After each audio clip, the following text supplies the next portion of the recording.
باید به حسب واقع، به حسب انصاف، به حسب وجدان این مردمی که شماها را روی کار آوردن،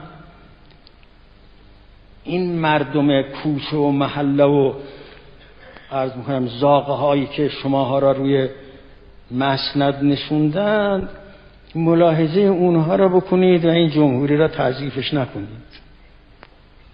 بترسید از اون روزی که این مردم بفهمند در باطن ذات شما چیست و یک انفجار حاصل بشه. از اون روز بترسید که ممکنه از یکی از ایام الله خدای نخواسته باز پیدا بشد و اون روز دیگه قضیه این نیست که برگردیم به 22 بهمن. قضیه این است که فاتحه همه ما را میخونه.